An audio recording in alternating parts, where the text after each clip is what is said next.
Perfect tense पूर्ण भूतकाळ structure दिले आहे सब्जेक्ट प्लस हॅड प्लस विधी प्लस ऑब्जेक्ट.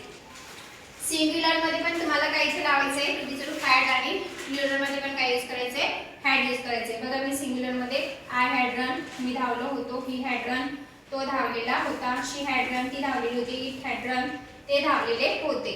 इथे पण मी काय यूज केलेलं आहे हॅड यूज केलेलं आहे. आणि इकडे प्लुरल मध्ये पण बघा they we you boys and girls म्हणजे प्लुरल म्हणजे काय एकापेक्षा जास्त व्यक्ती समोर सुद्धा तुम्ही काय यूज करू शकता हॅड. दे हॅड रन ते धावलेले होते, वी हॅड रन आम्ही धावलेलो होतो, यू हॅड रन तुम्ही धावलेले होते, बॉईज हॅड रन मुले धावलेले होते, गर्ल्स हॅड रन मुली धावलेल्या होता.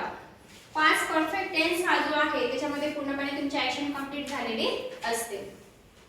सब्जेक्ट प्लस हॅड प्लस विधी प्लस ऑब्जेक्ट हे काय तुमचं पॉझिटिव्ह सेंटेन्सचं स्ट्रक्चर आहे. पास्ट परफेक्ट टेन्सचं तुमचं काय स्ट्रक्चर आहे. तुमचं पॉझिटिव्ह सेंटेन्स काय केले they had eaten a mango दह्याने आंबा खाल्लेला होता. दह्याने आंबा काय होता खाल्लेला होता म्हणजे खूप आधी खाल्लेला असेल म्हणजे 2-3 दिवस आधी. ठीक आहे.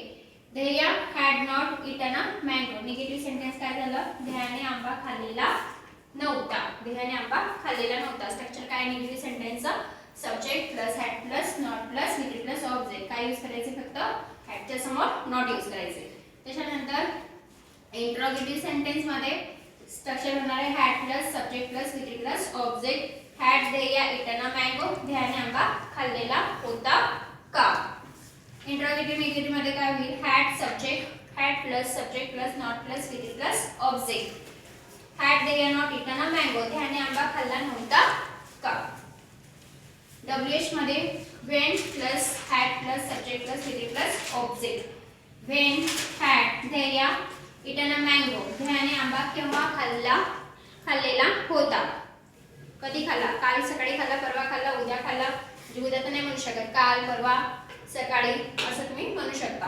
When had Dahya eaten a mango दह्याने केव्हा आंबा खाल्ला होता. नंतर वाय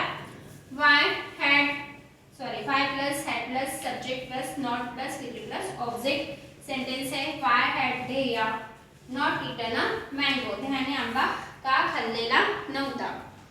तुम्ही असं पण विचारू शकता why had Dahya eaten a mango दह्याने आंबा का खाल्लेला होता म्हणजे माझा आंबा होता तिने का खाल्ला असं पण करू शकता.